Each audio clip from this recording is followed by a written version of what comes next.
Aquí comienza tu programa. Pregunta al pastor.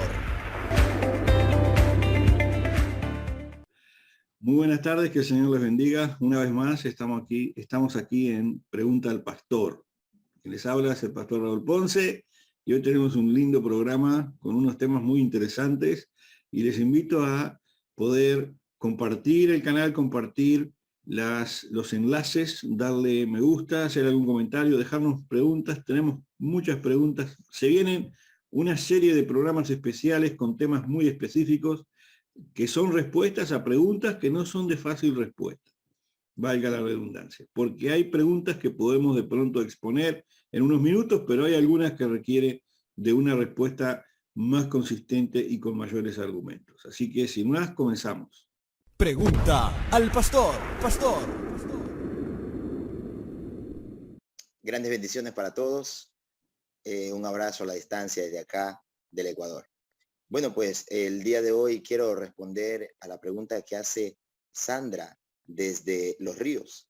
Sandra pregunta sobre el arrebatamiento. ¿Qué tan cerca está el arrebatamiento y cuán veraz es esta doctrina? Realmente es una pregunta muy apasionante. Realmente para el pueblo de Dios, yo considero que es una pregunta muy apasionante porque tiene mucho que ver con las promesas que Jesús hizo para nuestras vidas. Y realmente nosotros sentimos esa certeza y la seguridad de que este acontecimiento está muy cerca de darse sobre la tierra. Jesús prometió en su momento que él volvería. Y esta ha sido la esperanza de la iglesia desde hace 200 siglos atrás. Los apóstoles vivieron, los apóstoles pasaron por muchas situaciones difíciles y muchos discípulos, muchos seguidores de Jesús. ¿Por qué? Porque tenían una esperanza en una promesa y era que el Señor volvería nuevamente por ellos. En el libro de Romanos, en el capítulo 8, en el verso 18, el apóstol Pablo dice algo muy importante y dice esto: tengo por cierto que las aflicciones del tiempo presente no son comparables con la gloria venidera que en nosotros ha de manifestarse. Realmente, qué pasión la que Pablo tenía para hablar de esto, al hablar de ser en su momento arrebatado por el Señor. Fue la doctrina del arrebatamiento la que trajo esperanza al pueblo de Dios, a cada uno de los que estaban seguros sobre lo que Jesús había dicho. Bien es cierto, hoy en día existen tres posturas para los que creemos en el arrebatamiento. Algunos se inclinan hacia la postura que el arrebatamiento se dará y esta es la postura pretribulacionista, la cual será antes de la manifestación del anticristo. Continúa la postura medio tribulacionista, la cual indica que el arrebatamiento será a mediados de cuando el anticristo se manifieste, o sea, en los 3 años y medio de gran tribulación. Y hay otros que se inclinan hacia que el arrebatamiento se dará precisamente al final de los 7 años de la gran tribulación. Sin embargo, tenemos, aunque hay tres posturas diferentes, todos tenemos claros de que habrá un arrebatamiento en el cual nosotros seremos transformados y recibiremos cuerpos glorificados. En el libro de 1 Corintios, en el capítulo 15, en el verso 51, el apóstol Pablo dice algo: y he aquí que os digo un misterio, no todos dormiremos, pero todos seremos transformados en un momento, en un abrir y cerrar de ojos, a la final trompeta, porque se tocará la trompeta y los muertos serán resucitados incorruptibles y nosotros seremos transformados. Este es un tema fundamental para cada uno de nosotros. En el libro de Primera de Tesalonicenses, en el capítulo 4, en el verso 17, dice algo importante. Y mire lo que dice. Dice el verso 16. Dice, porque el Señor mismo con voz de mando, con voz de arcángel y con trompeta de Dios descenderá del cielo. Y los muertos en Cristo resucitarán primero. Luego nosotros, los que vivimos, los que hayamos quedado, seremos arrebatados juntamente con ellos en las nubes para recibir al Señor en el aire. Y así estaremos por siempre con el Señor. Y dice el verso 18, algo que ha venido durante siglos fortaleciendo a los creyentes. Dice el verso 18, por tanto, alentaos los unos a los otros con esta palabra. La palabra que se utiliza en este pasaje bíblico en el original griego es arpazo. Es un sinónimo de raptado, lo cual significa sacar con urgencia a alguien de un peligro inminente. Un experto griego implicó que la mejor ilustración para poder comprender esta palabra desde el griego es la de un niño jugando en la calle que va a ser atropellado, pero alguien viene y lo ala con urgencia, y lo salva del desastre al cual estuvo en peligro. Y eso es lo que Cristo hará con la iglesia. El Señor vendrá precisamente a salvarnos de la ira que vendrá sobre la tierra en los días de la gran tribulación. El objetivo de Dios es precisamente salvar a su iglesia. ¿Para qué? Para que su iglesia no pase por estos acontecimientos. Yo creo firmemente que el Señor, su objetivo es no permitir que el maligno, aparte de poder hacerle mal a muchas personas incrédulas, razón por la cual se han quedado, también tenga este sometimiento sobre la iglesia que representa a la novia del Cordero, la iglesia que representa a la esposa del Cordero, una iglesia pura, limpia, que se ha mantenido sin mancha, sin arruga, que ha guardado la palabra, que ha defendido la fe y que lo ha esperado. El Señor no lo va a permitir. Y esa es la razón por la cual Él vendrá y, como lo dice en el griego, el arpazo, nos sacará y nos librará del peligro inminente. El libro de Romanos, capítulo 5, en el verso 9, dice algo muy importante y dice, mucho más, estando ya justificados en su sangre, por él seremos salvos de la ira. Pues realmente vienen días en los cuales en la tierra ocurrirán cosas sobrenaturales, donde se manifestará ciertamente la ira del Señor sobre el mundo impío. Primera de Tesalonicenses, capítulo 1, verso 10, dice, y espera de los cielos a su Hijo, el cual resucitó de los muertos, a Jesús, quien nos librará de la ira venidera. Y ahí mismo, en el libro de Primera Tesalonicenses, en el capítulo 5, en el verso 9, dice, pero hablando de la ira que será derramada en la gran tribulación, dijo, porque no nos ha puesto Dios para ira, sino para alcanzar salvación por medio de nuestro Señor Jesucristo. Algo tenemos que analizar y tener muy claro. Y es cuál ha sido el carácter de Dios. ¿Cuál ha sido el carácter de Dios y cómo Él ha obrado a través de la historia bíblica en los tiempos de juicio, cuando ha venido juicio sobre la tierra? Observamos nosotros como uno de nuestros principales ejemplos lo que ocurrió con Noé. El libro de Génesis, capítulo 6, en el verso 8, dice que Noé halló gracia a los ojos del Señor. ¿Y qué hizo Dios? Antes de que el diluvio se ha manifestado sobre la tierra, antes de que caiga su ira y sus juicios sobre la humanidad en aquel tiempo, Dios libró a Noé y a toda su familia antes de que estas cosas ocurrieran. Vemos también el ejemplo de Génesis capítulo 18, en el verso 23 y 25. Abraham empieza a interceder por Lot. Y Abraham le dice algo muy interesante. ¿Acaso tú castigarás al justo con el impío? Y vimos el carácter del Señor en aquel momento manifestándose y cómo Dios también saca a Lot y a su familia antes antes de que la ira de Dios caiga, revelada en fuego sobre Sodoma y Gomorra. Entonces, hay que analizar muy claramente cómo ha operado el carácter de Dios a través de la historia en los tiempos de juicios. Realmente esto es algo que a nosotros nos llena de esperanza. Esto es algo que a nosotros nos llena de ánimo, porque sabemos que el Señor va a venir por nosotros, nos va a librar. Esa es nuestra esperanza.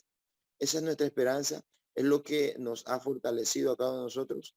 Es lo que nos mantiene firmes. Hay muchas aflicciones en esta vida. Hay muchas situaciones duras.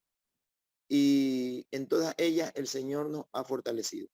Pero viene un momento sobre la tierra en el cual el Señor manifestará su gracia, manifestará su poder y nos librará a cada uno de nosotros. Dios siempre ha hecho diferencia entre el justo y el impío.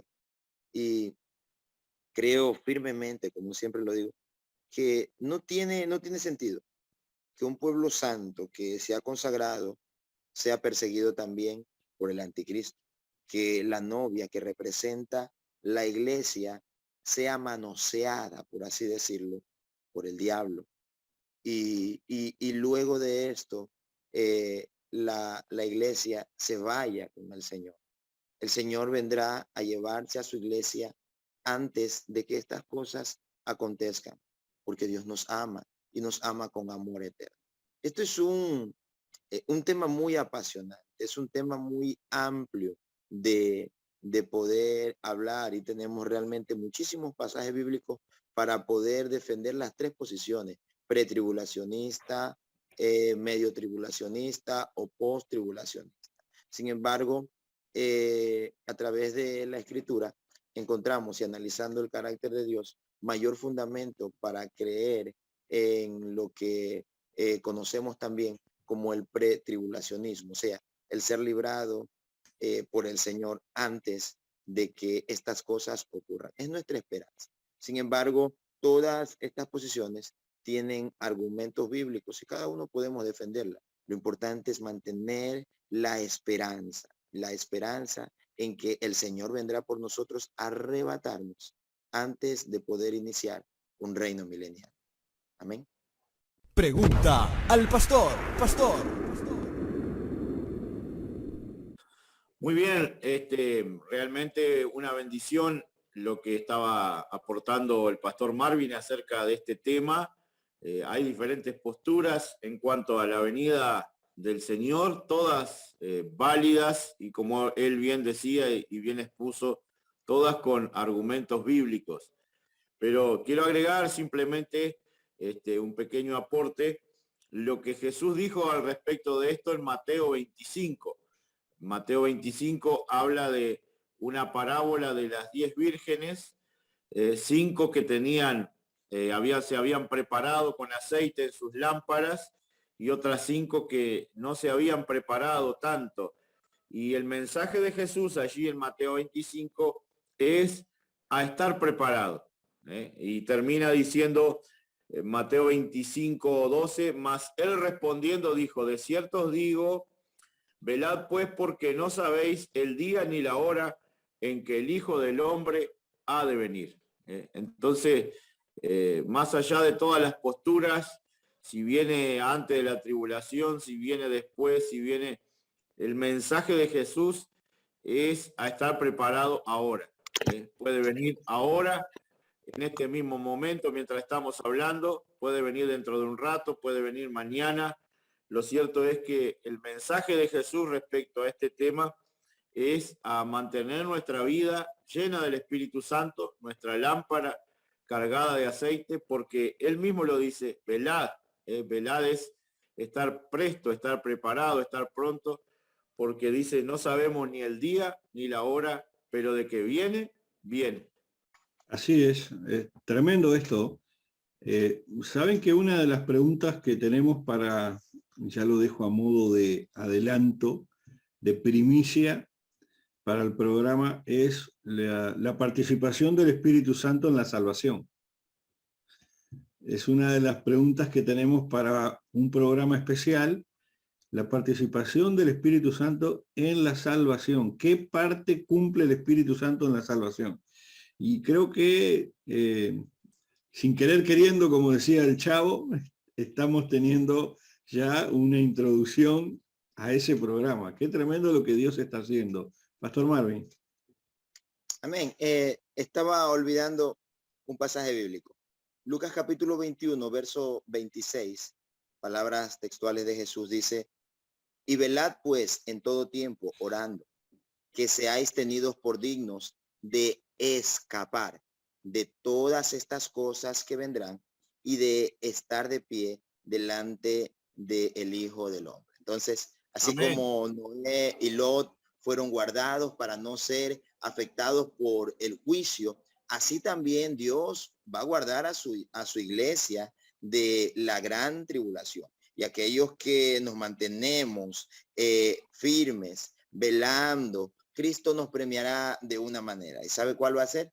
Va a ser escapar de la ira venidera que sobre la tierra se va a manifestar. Con ese arpazo, librarnos del peligro inminente que vendrá sobre la humanidad. Gloria a Dios. Son nuestras promesas porque las hemos tomado. Promesas que Dios ha entregado en la palabra de Dios, la cual afectan nuestra vida, afectan nuestras decisiones y afectan todo lo que vayamos a planificar, porque si nosotros planificamos nuestra vida con Dios, sabemos que nuestra vida con Dios va a continuar, pero si planificamos nuestra vida según nuestro pensamiento, puede que Dios no esté allí al final del camino. Que seamos un poquito sabios en nuestras decisiones de involucrarlo a Dios en todo. Así que invitamos, aprovechamos este paréntesis para invitar a todos aquellos que alguna vez han conocido al Señor y tal vez por alguna razón se han apartado hoy de sus caminos. Los invitamos a acercarse a Dios. Acercarse a Dios. Allí donde usted está, incline su rostro y hable con el Señor, que el Señor sabrá tener su oído atento a su clamor. Luego le aconsejamos buscar una iglesia, tener un pastor que lo ayude, que lo ministre, que lo mentoree y que le muestre el camino correcto a seguir. Créame que Dios le ama y quiere lo mejor para usted. Acérquese a Jesús. Amén. Amén. Hay algo que observar, defendiendo lo que creemos, el arrebatamiento del Señor. En el libro de Apocalipsis, a partir del capítulo 1 hasta el capítulo 3, el Señor envía mensaje a las 7 iglesias de Asia, que pues representan a las distintas épocas de la iglesia a través de estos 2000 años. Pero ya en el capítulo 4 comienza la revelación de los eventos de la gran tribulación aquí en la tierra. Y lo que da inicio a esta visión es un llamado de Dios desde el cielo, a Juan, que le dice: sube acá. Y es lo que va a acontecer. El Señor nos va a llamar, escucharemos esa trompeta sonar y pues subiremos a estar con Él juntamente. Él nos recibirá en el aire y pues desde allí nosotros empezaremos un tiempo en el cual, lastimosamente, mientras aquí en la tierra se están desatando los juicios, nosotros estaremos en una fiesta con el Señor, recibiendo un premio por nuestra fidelidad. Amén. Pregunta al pastor. Muy bien, continuamos realmente bendecidos con el programa. Saludamos a todos los que se están conectando y nos ha llegado una pregunta bastante, podríamos decir, anecdótica, donde esta pregunta dice: si una mujer con el periodo biológico que todas las mujeres tienen todos los meses, si una mujer con el periodo puede ministrar en el altar, ¿no? Es una pregunta válida como cualquier pregunta, pero parece una pregunta no muy común. Bueno, En Levíticos capítulo 15, dentro de las leyes que Dios le da a Moisés para el pueblo de Israel, por ejemplo, se habla de que la mujer cuando está con ese periodo, con flujo de sangre, propiamente dicho, dice la palabra de Dios, está inmunda. Esto era dentro de lo que era la ley mosaica, dentro de las 613 leyes que tenía el pueblo de Israel. Y voy a pasar a leer Levíticos 15, 19. Dice así: cuando la mujer tuviere flujo de sangre y su flujo fuera en su cuerpo, 7 días estará apartada, y cualquiera que la tocare será inmundo hasta la noche. Y todo aquello sobre que ella se acostare mientras estuviese separada será inmundo, también todo aquello sobre lo que se sentare será inmundo. Y así sucesivamente hace una lista de que todo lo que la mujer tocare en esos días, o todo lo que donde se sentare, donde anduviere, quedaba inmundo, ¿verdad? Esto era dentro de lo que es la ley de Moisés, dentro de esos 613 mandamientos que el Señor da a través de Moisés para el pueblo de Israel. Ahora, nosotros en Cristo Jesús, Cristo en la cruz del Calvario dijo una frase: consumado es, el sacrificio está hecho. El perfecto Cordero de Dios fue inmolado una vez y para siempre y derramó su sangre. Jesús exclamó: consumado es, y dice la palabra de Dios que el velo del templo se rasgó de arriba abajo.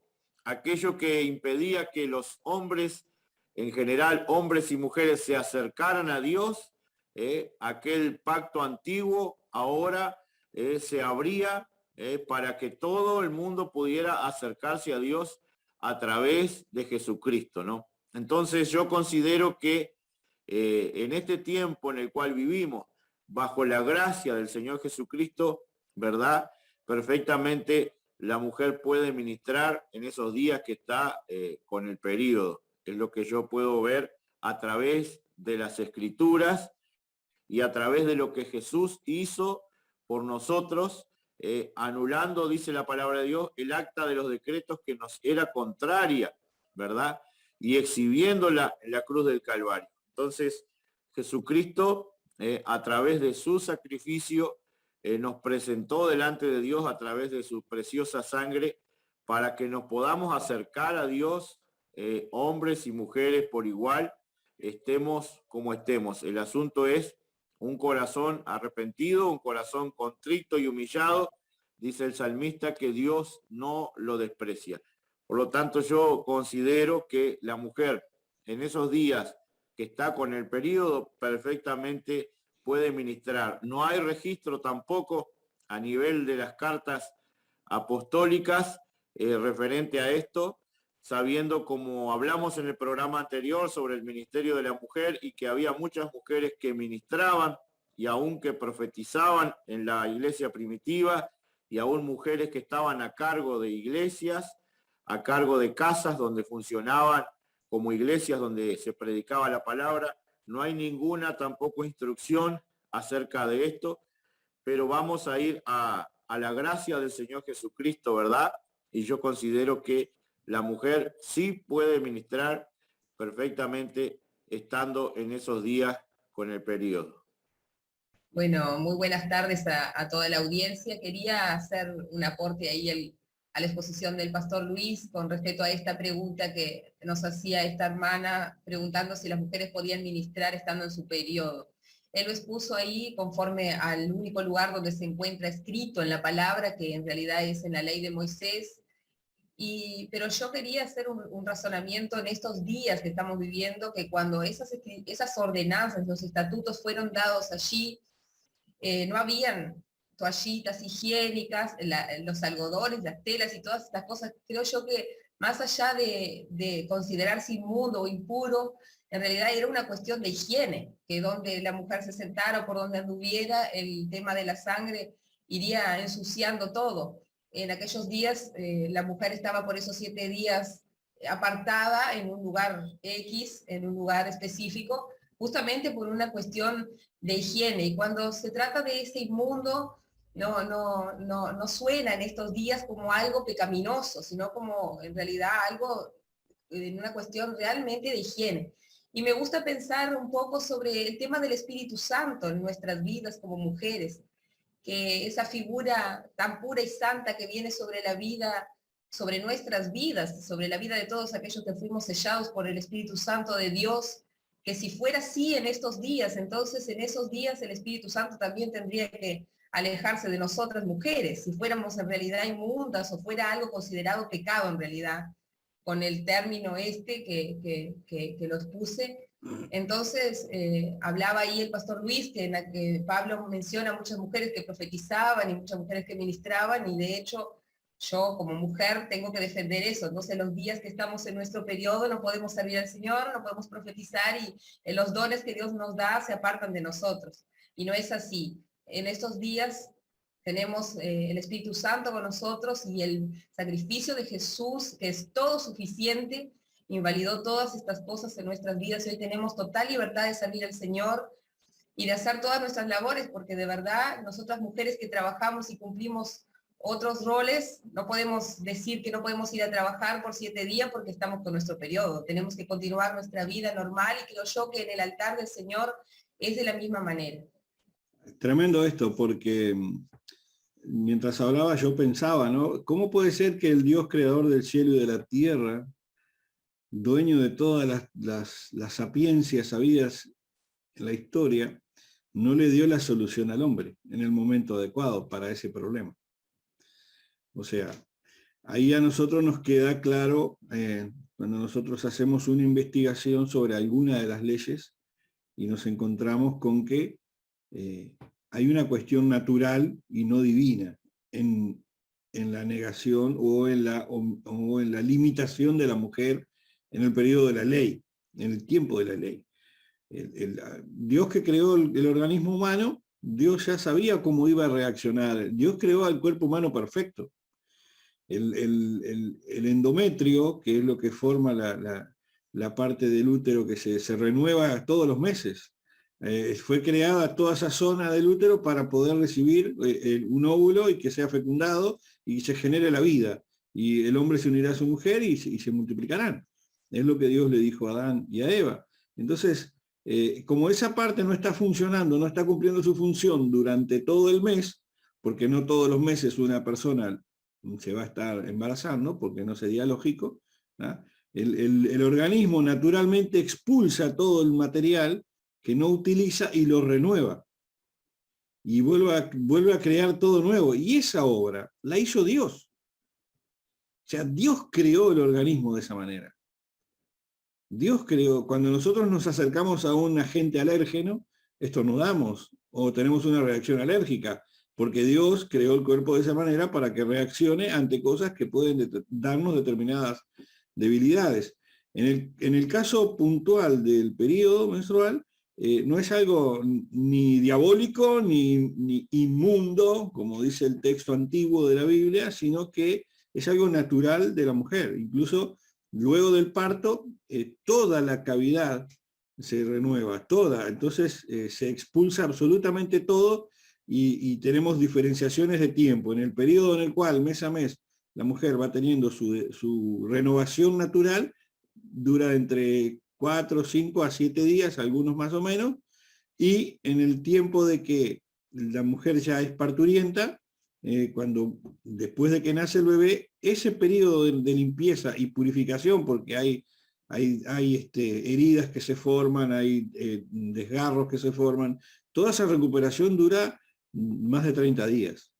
Por eso la mujer durante más de 30 días en ese proceso puede estar teniendo periodos de sangrado. Encontramos que en el antiguo Israel, en el tiempo de la ley, estando Jesús caminando en la tierra, allí vemos el ejemplo de la mujer que sufría de flujo de sangre, y era crónico.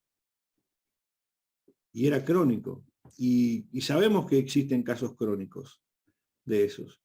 Entonces Jesús se acercó y la sanó.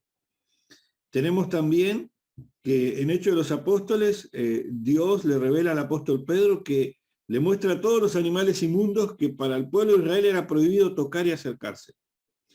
Y el ángel le dice, mata y come.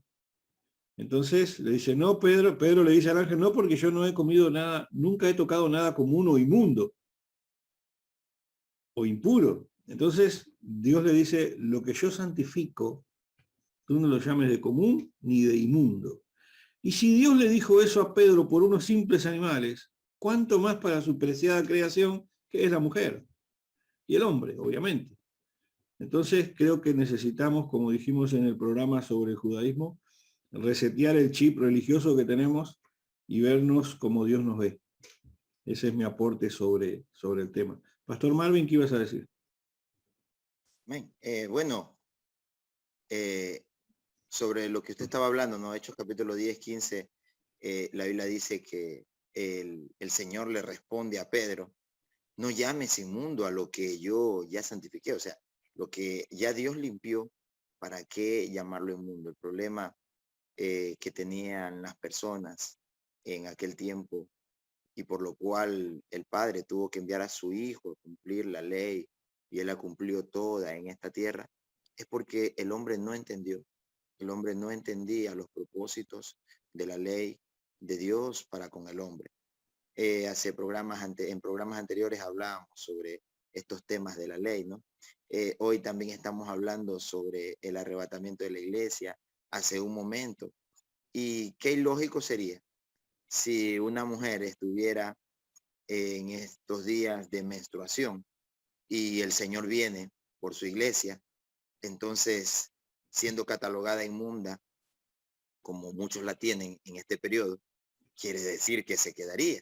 Una persona que ha estado buscando a Dios, que se ha estado esforzando por buscar al Señor, se quedaría del arrebatamiento de la iglesia, no participaría de esta recompensa que el Señor tiene para los fieles. Qué importante lo que decía la profeta Karina, y es que hay que entender que era esencialmente un problema de higiene. Levítico capítulo 15 dice que la mujer era inmunda por 7 días y al octavo día tenía que llevar a la puerta del tabernáculo 2 tórtolas, una para expiación del pecado y otro para el holocausto.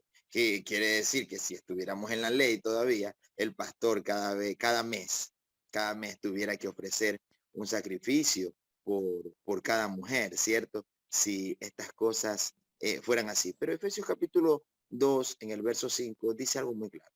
Y es que por gracia somos salvos. Y esto no es don de hombre, porque los hombres, sin la ayuda de la revelación del Espíritu Santo, no pueden entender la gracia. Y es por esta la razón que muchas personas han impuesto muchos dogmas y rudimentos con versículos tergiversados, mal interpretados, y quieren todavía ser parte de la vida cotidiana del creyente ciertas cosas que no han podido entender claramente. Nuestros nombres están inscritos en el libro de la vida y eso es lo más importante. Eso es lo más importante. ¿Por qué están inscritos allí? Porque el Señor nos ha lavado y nos ha purificado con su sangre preciosa. Amén.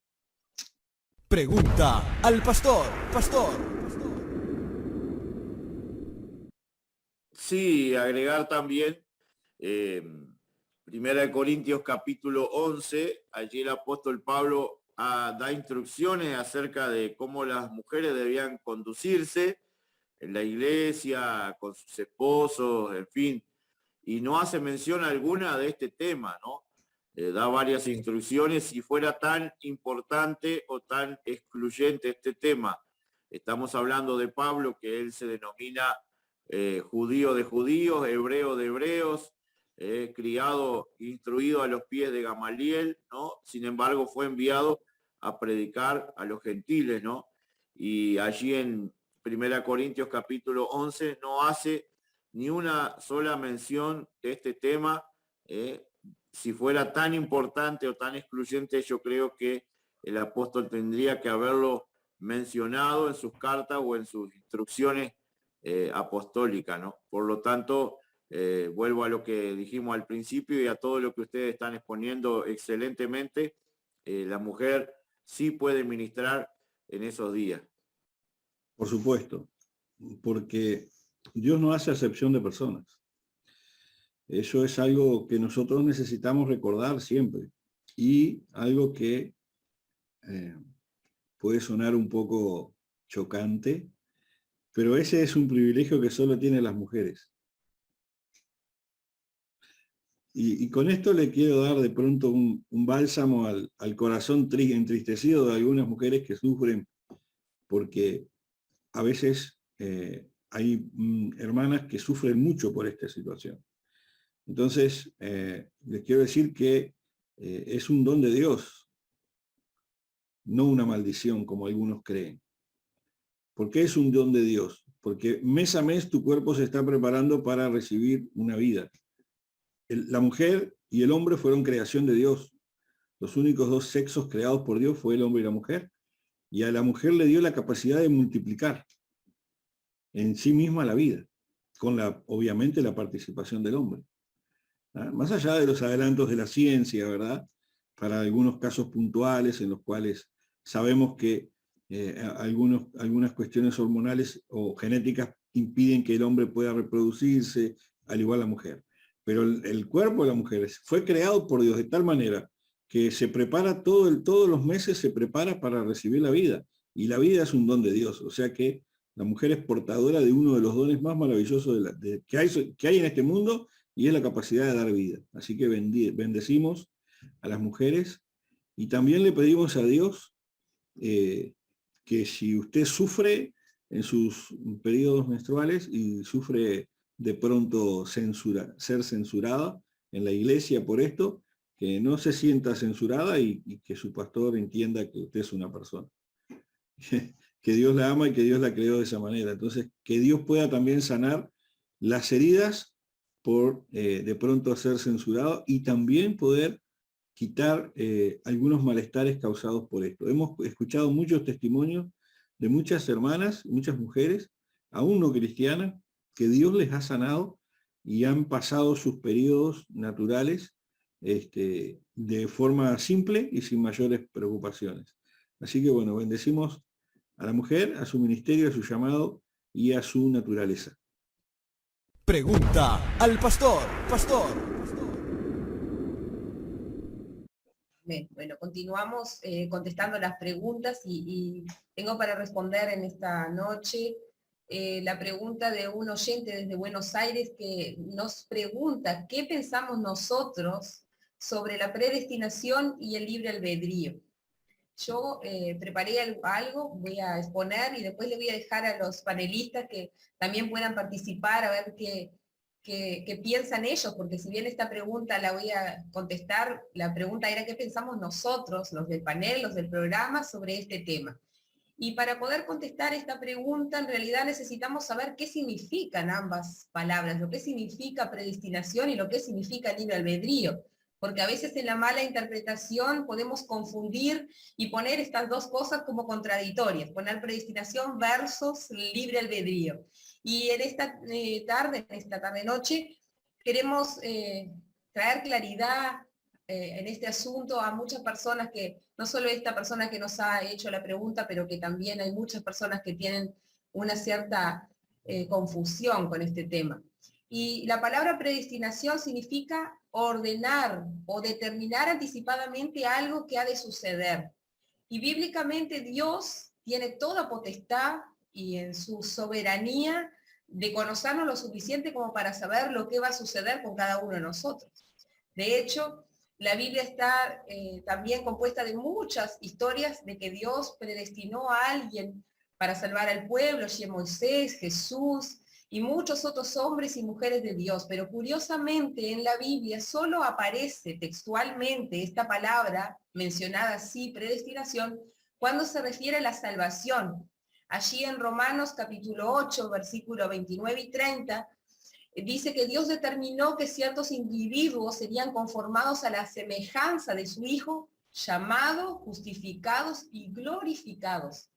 Se refiere a personas que Dios escoge o elige anticipadamente para su salvación. Esa es la única mención que hace la Biblia de esta palabra textualmente, pero cuando vamos a su significado, nos podemos pasear por toda la Biblia y ver cómo Dios anuncia anticipadamente muchas cosas y lo continúa haciendo, porque por algo están el ministerio profético, que Dios usa a sus hijos, a sus siervos, a sus ministros y ministras, para traer anticipadamente, anunciar algo que ha de venir.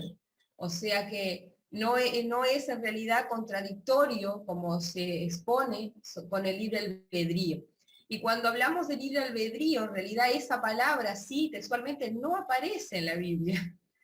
Curiosamente no aparece en la Biblia esa palabra, pero si nosotros leemos, aparece sí el contenido de su significado, porque el libre albedrío se llama la potestad que tiene el ser humano de obrar según considere y elija. La libertad natural para tener propias elecciones y actuar según su voluntad. Eso es el libre albedrío. Y si vamos al concepto y no a la palabra, Dios le dio al hombre esa libertad, a la mujer, a su creación, para que podamos tomar nuestras propias decisiones según nuestra voluntad. Pero podemos observar desde el comienzo de la Biblia hasta el final, muchas veces Dios le dio al hombre siempre pautas para cómo ser bendecido. Y después dejó a criterio de que el hombre elija o decida lo que quiere para su vida. Es ahí donde aparece nuestro libre albedrío. Y allí, al comienzo de la Biblia, cuando Dios crea al hombre, allí en el huerto, Adán, dice la palabra que Dios le da al hombre la potestad para enseñorear sobre toda la creación de Dios. Pero Dios le dice al hombre que del fruto del árbol de la vida, que de ese no coma. De eso, la única cosa que Dios le pide al hombre, allí le ordena al hombre para que sea bendecido en esa creación que Dios había hecho para que todo fuera bendición en la vida del hombre, y seducido por la serpiente o no, como lo quieramos exponer, el hombre allí usa su libre albedrío para tomar la decisión incorrecta, para probar de ese fruto y así traer el pecado sobre su vida y sobre la humanidad. Y todas las cosas que hoy vivimos y vive la humanidad es consecuencia del pecado que se generó para la humanidad, porque el plan perfecto de Dios no era que la humanidad estuviera de la forma que está, y muchas veces están las personas culpando a Dios de los acontecimientos. Cosas que suceden en la humanidad, dicen, si Dios fuera bueno, si Dios fuera tal cosa, si Dios fuera misericordioso, no había hambre, no había esto, lo otro, pero tenemos que entender que muchas de las cosas que suceden a nuestro alrededor y en el mundo entero son consecuencias de la desobediencia, porque el hombre usó su libre albedrío no trayendo bendición para su vida, sino maldición. Y allí en Deuteronomio capítulo 28, cuando Moisés le da al pueblo de Israel las ordenanzas, la bendición de la obediencia y la consecuencia de la desobediencia, también le cita algunos estatutos que traerían bendición. Si el hombre decidiera por estos, sería bendecido en la tierra, pero si los desobedeciera, traería consecuencias de maldición sobre su vida. O sea que Dios le dio al hombre, a la mujer, la potestad de tomar decisiones de su vida personal, pero siempre Dios en su amor y en su misericordia le da al hombre pautas de cómo ser bendecidos en la tierra. Si bien nosotros tenemos que ir tomando decisiones, sí, pero tenemos algo que nos guía a la bendición.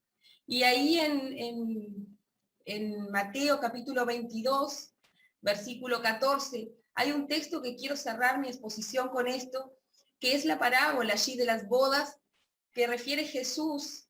Y quiero mencionar este texto porque muchas veces lo sacan de contexto. Y ese texto que está allí dice que muchos son los llamados y pocos los escogidos. Y acá quiero compartir esto y después le voy a dejar al panel que pueda participar también con su opinión sobre este tema. Y allí en esta parábola, muchos usan este texto, este versículo, para decir que hay ya los escogidos y que bueno, que somos llamados, pero que Dios tiene sus escogidos. Y cuando está esta parábola que la refiere Jesús, él se refiere al reino de Dios. Él lo compara, él dice, el reino de Dios es como, dice, una fiesta de bodas donde el rey prepara la fiesta, tiene sus invitados, pero dice que los invitados no van a la fiesta. Entonces el rey manda a sus siervos a salir por los caminos, invitar a todos, a quien sea que se cruce por su camino para participar de esa fiesta de bodas. Y dice la palabra que ahí vinieron a la fiesta, pero allí ocurre de que hay una persona que está en la fiesta que no está vestida con la ropa que corresponde a la fiesta. Y entonces esa persona es echada. Entonces, ¿qué vemos con este pasaje sobre el reino de Dios y estos dos temas que estamos tocando? Que todos son invitados. Todos, toda la humanidad es invitada a entrar al reino de los cielos. Y escogidos son aquellos que fueron invitados, pero que aceptaron vestirse con esa ropa, que en realidad es cumplir todas estas cosas, poner en práctica en nuestra vida la palabra de Dios, los consejos de Dios y las cosas que Dios sugiere para nuestras vidas para traer bendición.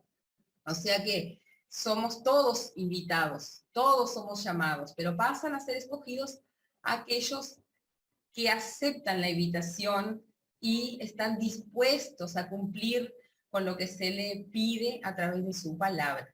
Y bueno, y en la vida de Jesús vemos claramente el libre albedrío. Él, siendo hombre, vino a la tierra con ese propósito. Ahí está, fue predestinado para venir a la tierra y morir por la humanidad, para traer salvación para la humanidad. Pero él, en su hombre natural, tuvo que tomar decisiones también.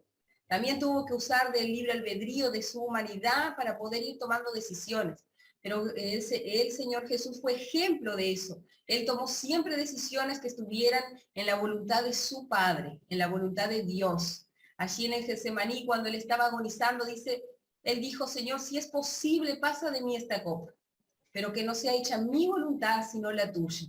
Y cuando el hombre y la mujer de Dios estamos dispuestos a hacer la voluntad de nuestro Padre, también tomamos esa decisión. También tenemos que decidir usar nuestro libre albedrío día a día para que podamos estar caminando con el Señor todos los días. Y ahí quiero dejar a los panelistas que también puedan participar con este tema tan lindo y tan extenso, porque aquí tenemos mucho para aportar.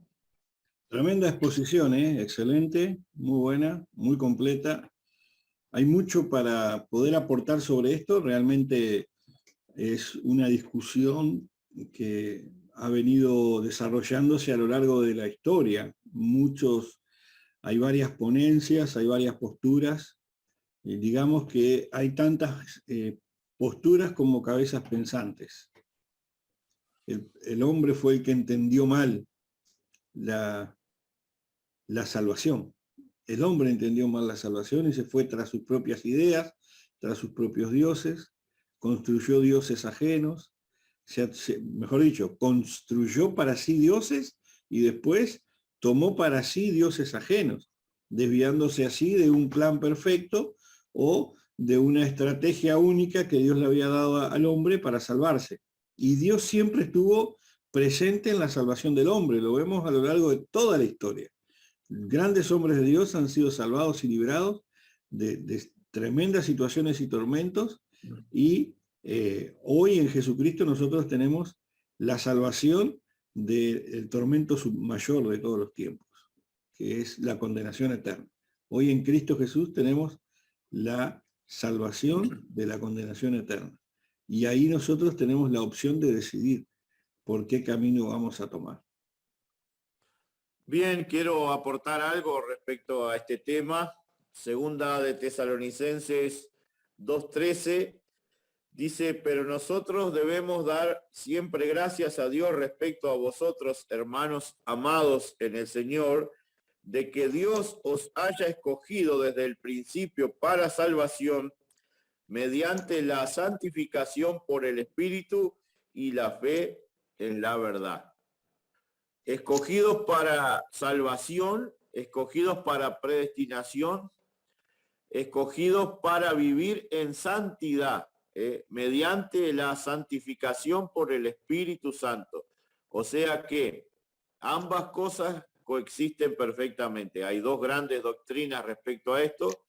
Los calvinistas, de salvo siempre salvo, y los arminianistas que creen lo opuesto.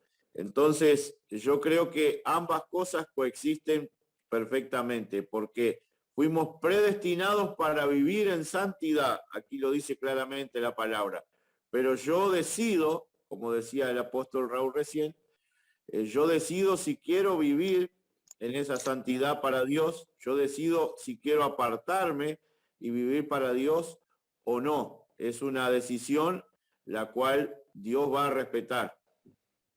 Pregunta al pastor.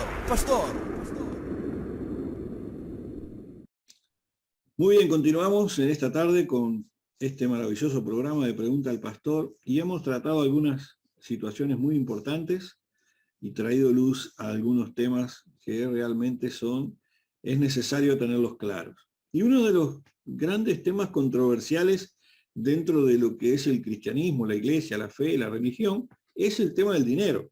El tema del dinero es algo muy controversial. ¿Por qué? Porque todo el mundo o mucha gente entiende, sabe o dice, Dios no necesita el dinero. ¿Para qué quiere el dinero Dios? Mirá si voy a trabajar para el pastor. Son algunos de los comentarios más livianos que uno escucha en el peregrinar que tenemos en la vida cristiana. Pero vamos a ver qué dice la Biblia acerca de todo esto. Vamos a entregar algunos versículos y vamos a hablar un poco sobre esto, lo más breve posible, pero a su vez con algo de profundidad.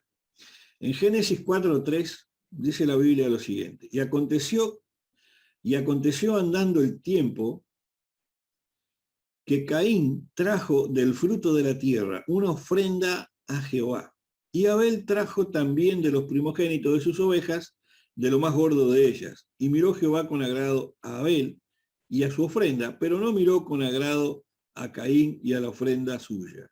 Y se ensañó Caín en gran manera y decayó su semblante. Fíjense que ya desde los inicios de la humanidad, el hombre presentó su ofrenda a Dios sin cuestionamiento. Sin cuestionamiento. ¿Acaso el hombre no sabría que Dios no necesitaba la mejor oveja? ¿Para qué querría Dios la mejor oveja? ¿Para qué querría Dios lo mejor del ganado, lo mejor del trigo? Si Dios es un ser en el cual no lo podemos tocar, no lo podemos ver, no come la comida que nosotros comemos. Para que nos demos una idea de la magnitud de lo que es Dios, no tenemos cómo imaginarlo siquiera de lo que llega a ser su grandeza y de su potencia. Pero sin embargo, en el corazón del ser humano ya estaba el darle algo a Dios.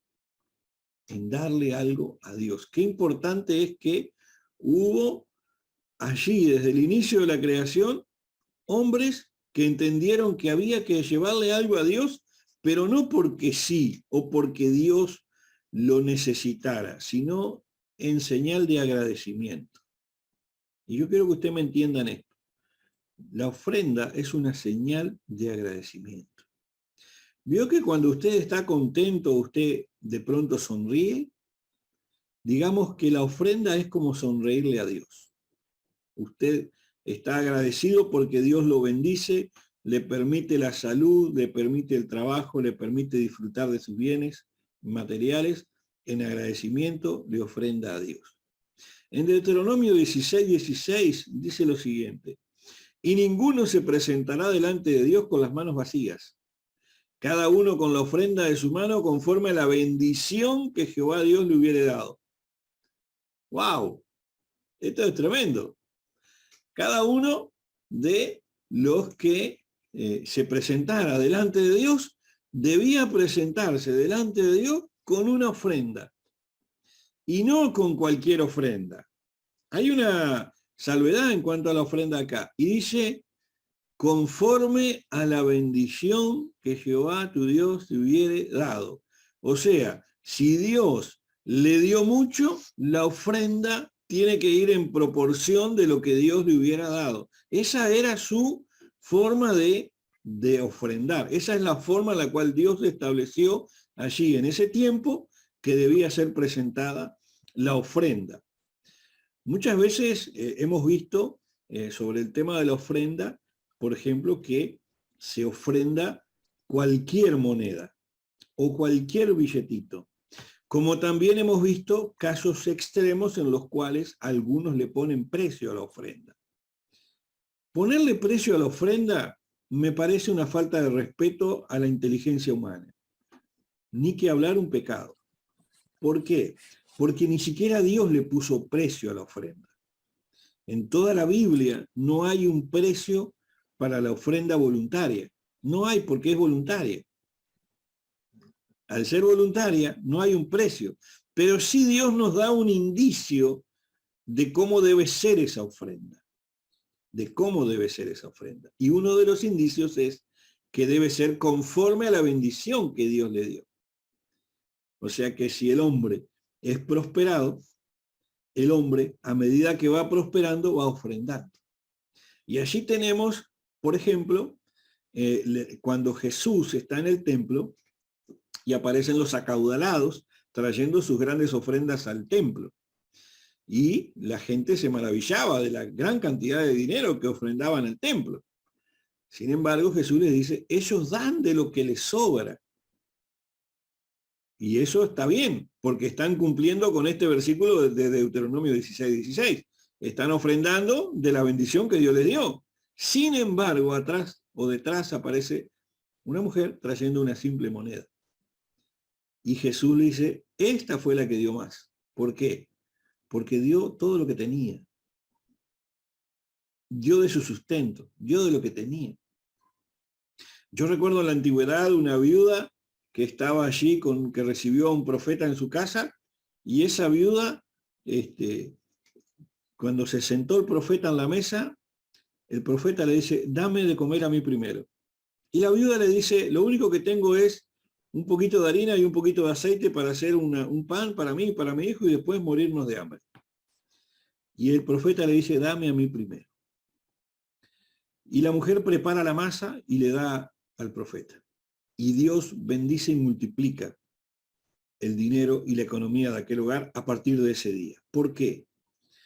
Porque cuando nosotros entendemos cuando le damos al hombre en Dios, miren lo que les estoy diciendo, cuando le damos al hombre en Dios, cuando llevamos la ofrenda al hombre, cuando llevamos la ofrenda al pastor, cuando llevamos la ofrenda a la iglesia, que es para el sostenimiento de la iglesia y no del pastor, cuando llevamos el dinero a la iglesia, nosotros le estamos cumpliendo con un mandato divino en cuanto a los dineros. Con un mandato divino. Y no es un mandato divino por cuestiones económicas, sino por cuestiones de fe. Por la fe. Yo creo que si le doy a Dios, Dios multiplica lo que yo le di a Él y me lo devuelve a mí multiplicado. Multiplicado. Dios multiplica la ofrenda que yo le doy.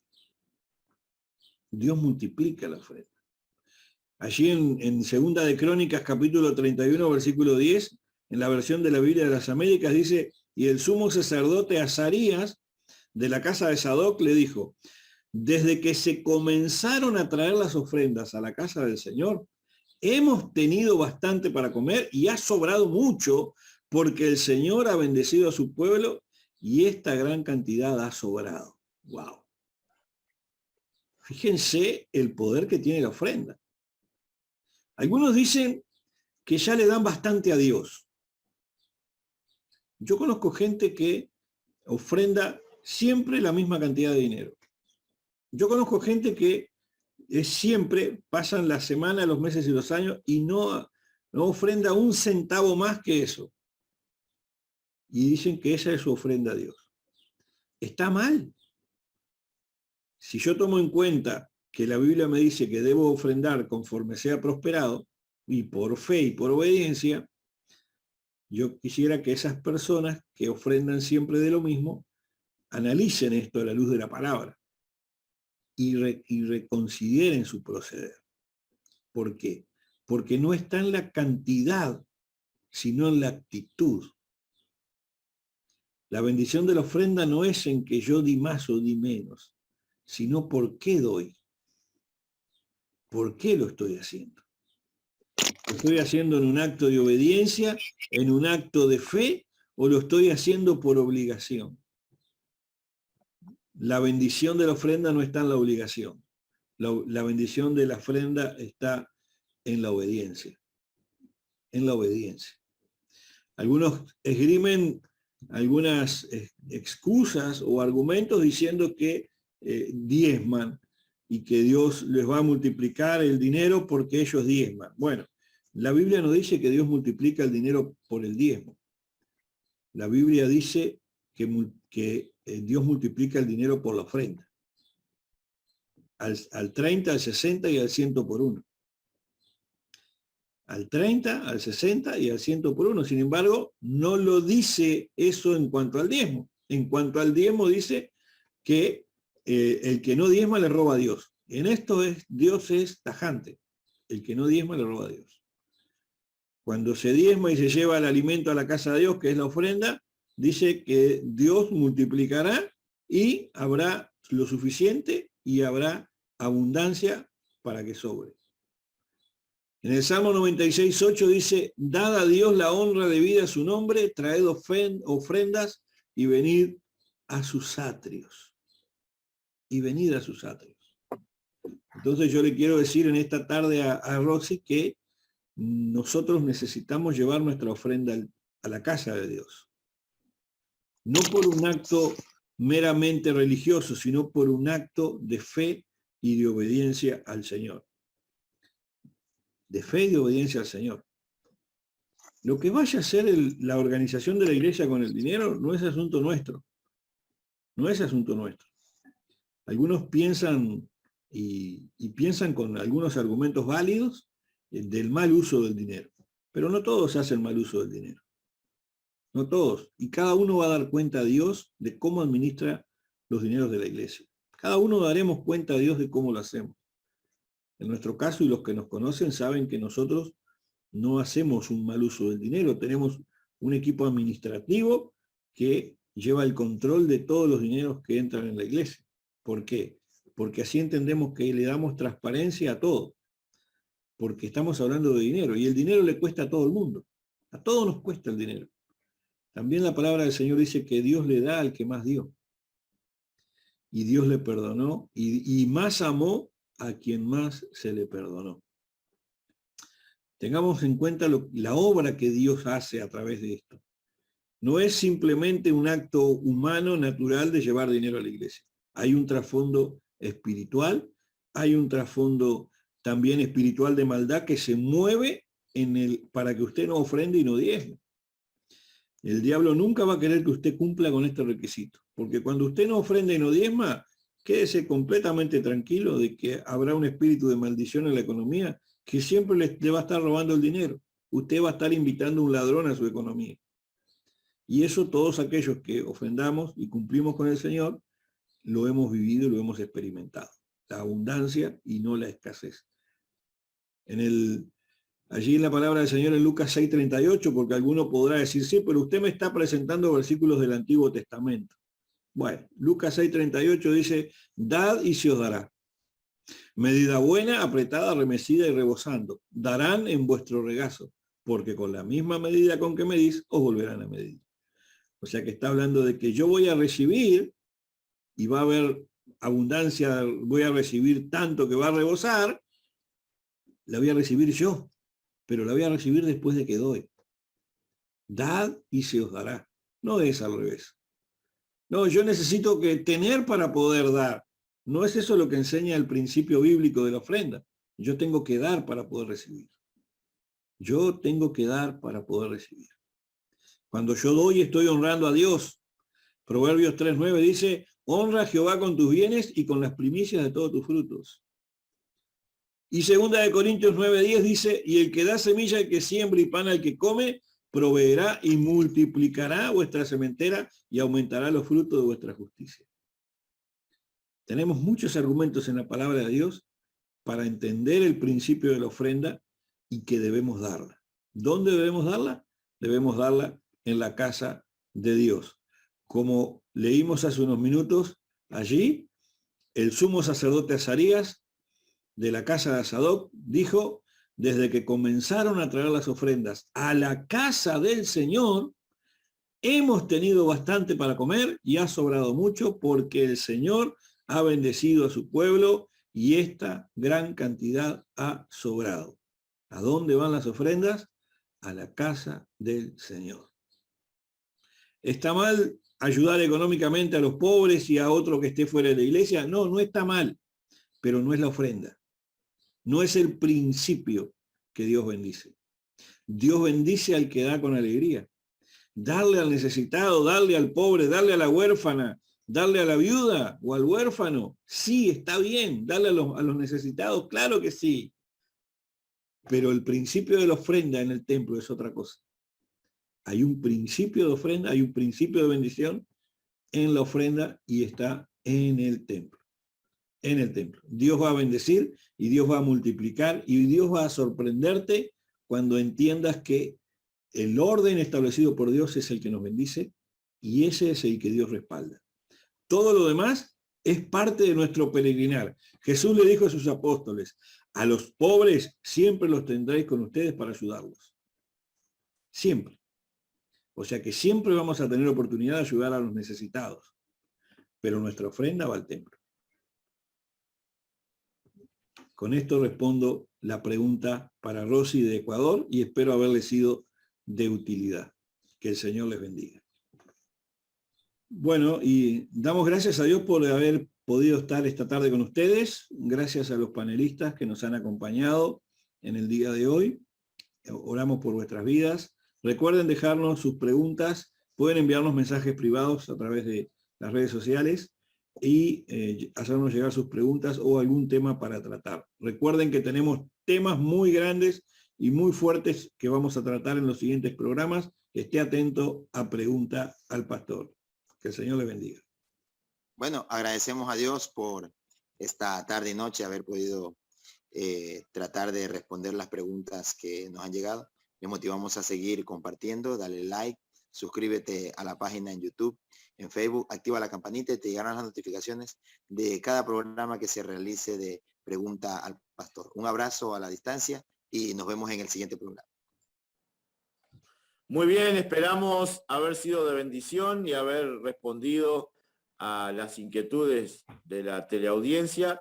Les bendecimos en el nombre de Jesús y bueno, estaremos en los respectivos programas profundizando en algunas preguntas que llevan un programa entero, así que no se pierdan absolutamente nada de la programación que tiene Pregunta al Pastor. Dios les bendiga. Bueno, que Dios bendiga a toda la audiencia, que esperemos que haya sido de bendición para cada uno, que bendiga a cada uno de los panelistas y nos encontramos en el próximo programa Pregunta al Pastor. Bendiciones. Hasta aquí hemos llegado con el espacio Pregunta al Pastor. Nos reencontramos. Hasta la próxima.